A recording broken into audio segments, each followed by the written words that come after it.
BJP के राष्ट्रीय महासचिव दुष्यंत कुमार गौतम से न्यूज़ वन इंडिया ने खास बातचीत की। इस दौरान दुष्यंत गौतम ने क्या कुछ कहा, सुनिए।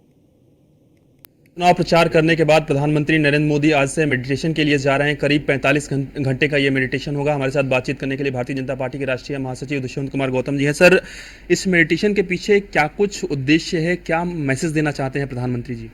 देखिए, मेडिटेशन के माध्यम से वो शक्ति भी प्राप्त करते हैं और प्रभु से प्रार्थना भी करते हैं कि मेरा देश समृद्ध हो, शक्तिशाली हो, मेरे देश की जनता के लिए कोई परेशानी नहीं होनी चाहिए, उनको हर सुविधा जो अमीर के पास है उनको मिलनी चाहिए, अमीर के गरीब की खाई के बीच ख़त्म होनी चाहिए, गरीबी रेखा से लोग निकलने चाहिए।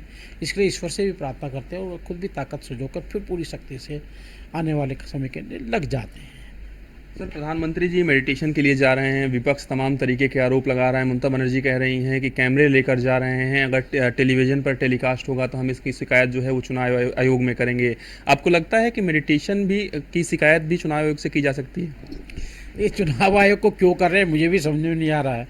सही माने में देखा जाए तो कोई भी किसी पूजा पाठ से कोई नहीं जोड़ता। आप भी जाते हैं, मस्जिदों में जाते हैं, नमाज़ पढ़ने के लिए जाते हैं, बड़े बड़े मौलानाओं की तरह आप दिखाई देते हैं सारे विपक्ष के लोग। आज ये मुझे लगता है कि आपातकाल की मुझे याद दिला रहा है। सब ये मीडिया वाले जो है, मीडिया वाले कैमरे दिखाएंगे, ये मीडिया वालों को रोकना चाहते हैं, उन पर अंकुश लगाना चाहते हैं। लेकिन मीडिया लोकतंत्र का चौथा स्तंभ है, मजबूत स्तंभ है। कहीं ना कहीं इनकी कालगोराजी को दिखाता है, इसलिए उनसे भी पीड़ित हैं। ये उनके अगेंस्ट जाने का काम कर रहे हैं। राहुल गांधी कह रहे हैं सर कि धीरे धीरे भारतीय जनता पार्टी गरीबों का जो आरक्षण है, जो पिछड़े हैं, जो अन्य लोग हैं, उनका आरक्षण छीनने का प्रयास कर रही है, छीन लेगी अगर सत्ता में आती है तो। भारतीय जनता पार्टी जब से आई है, 6 साल से अटल बिहारी वाजपेयी जी प्रधानमंत्री रहे, 12 साल से मोदी जी हैं और अनेक राज्यों में हमने 20-25 साल से सरकार चला रहे हैं। हमने कभी वो आरक्षण पे कुठारघात नहीं किया है। आरक्षण तो ये छीनने का काम इन्होंने किया है और आज वही इनकी अंतरात्मा बोल रही है। क्योंकि जवाहरलाल नेहरू जी सबसे पहले पत्र लिखा था सभी मुख्यमंत्री को, आरक्षण खत्म कर देना चाहिए। धारा 317 का कश्मीर के लोगों को आरक्षण नहीं मिला, वहाँ के दलित लोग थे, डॉक्टर इंजीनियर प्रोफेसर बनते थे, उनको भी कहते सफाई कर्मचारी लगना है तो लग जाओ। और उसके बाद जामिया मिलिया का देखेंगे ना आपने, आरक्षण क्यों ख़त्म किया उसमें? वो तो देश की यूनिवर्सिटी है, उसमें आरक्षण मिलना चाहिए, नहीं किया है इन्होंने उसके अंदर। तो ये सारी चीज़ें रंगनाथ मिश्र और अभी आरक्षण का तो नया प्रयोग आपको दिख रहा है इन्होंने किया है अभी कर्नाटक के अंदर। रात ही रात में सभी मुस्लिमों को इन्होंने ओबीसी का दर्जा दे दिया, उस ओबीसी के आरक्षण में घुसपैठ कर दिया। तो लगातार जो आरक्षण पे कुठारघात कर, रंगनाथ मिश्र आयोग के द्वारा दलितों के आरक्षण में घुसपैठ करने का काम किया है इन्होंने।